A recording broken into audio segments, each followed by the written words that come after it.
the next case I want to talk about is Tom.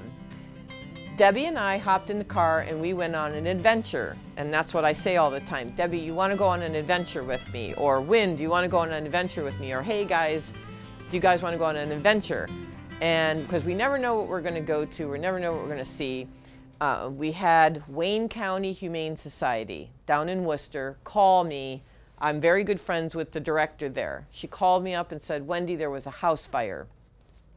The cats are fine, but nobody has a home, and the people couldn't take them, and they've been displaced. They're here, we have no room for them, and there are 7 of them. Can you take them? And it was 2 days before Fenny came in with Pan-Luke, unfortunately. But at the time, there was no Pan-Luke here, and I said, sure, let's go on down. Deb, you want to go for an adventure? She's like, yeah. And we drove down to Worcester to check out the cats, make sure that they were cats that we felt we could place. And we get there, and Debbie and I walked the whole premises. Right, Deb? And we were like, you're coming home, you're coming home, you're coming home, you're coming home. And by the time we left there, we had pulled 19 cats. Right before we left all the way, a guy walks in with a huge Maine Coon and says, this cat was left behind in an apartment, can you take it? And the rescue said, we cannot. That could be a lawsuit and we can't take it. And the guy looked at me and then they said, but she can. And I'm like, bring it on, bring it on. So we took him home too. So we took 20 cats that day. And then of course, I think it was the next day, Debbie. It was, yeah. And then there was another cat outside of our own building that someone dropped off. Don't do that. In the snow. We had a trapper, but she turned out to be the nicest cat ever, Mrs. Claus. So 21 cats that day. And that was a Thursday. Then Fenny came in on a Sunday, and then Pan-Luke situation was found out to be on Monday. So we had 21 extra cats that we had to care for in quarantine because we went on an adventure. But boy, was it worth it.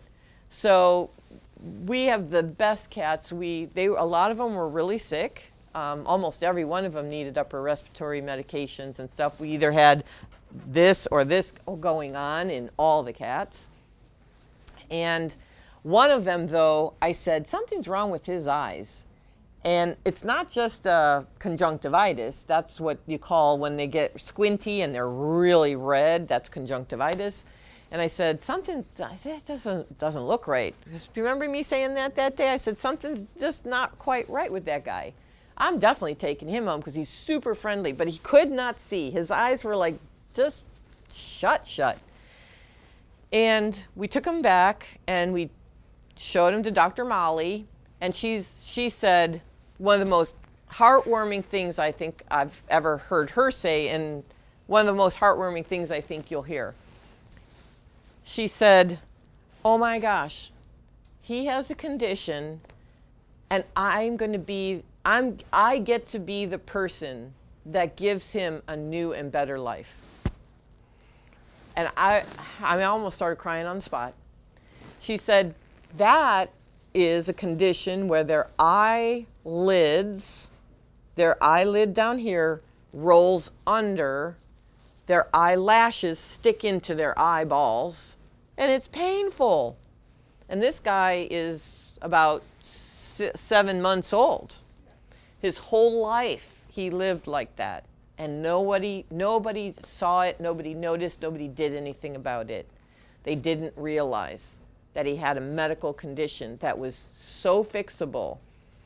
And so these were all turned in, both up and down. And his eyelashes were sticking in his eyes, basically.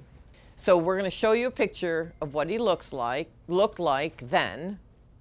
And then Andy's going to put another picture up of the day of surgery. Immediately, his eyes were apparent. And there was nothing wrong with his eyes. He has perfect eyes. And now Debbie is going to show you what he looks like today. And there he is. His name is Tom. And is he the most precious? Look, look, look. And his stitches are already healed. It's only been a week. Yes. A week today. A week. No, it's a week today. It was Wednesday. Oh. Yep. Yep. A week today. And I think it was the most amazing thing to see him see. And he purrs nonstop, and he's so friendly, and he's not going to last. You want to come and get him. He's the most sweet boy. But when he first could see things, it was like giving somebody deaf ears or somebody blind sight. Yes. And he just couldn't take it all in. He didn't even know what to do. He just sat there. I think it frightened him to see colors and things that he couldn't see. And they do see some color, but he couldn't see it all. No. He was so happy, even then, in that cage with no eyes, apparent. And he just kept reaching out. And I had my back to him, and I'm like, hey, who's tapping me? And he was trying to get my attention. He's like, come and get me out of here. I'm like, you're going home. Yes. And look what we did for him. Look at you, handsomest thing of all. I can hear him Purrs. purring now. Yes. Isn't it? Oh, he's special. He's a special boy. And we have a special team of people at both facilities who really, really do care about these animals. Thank you, Dr. Molly.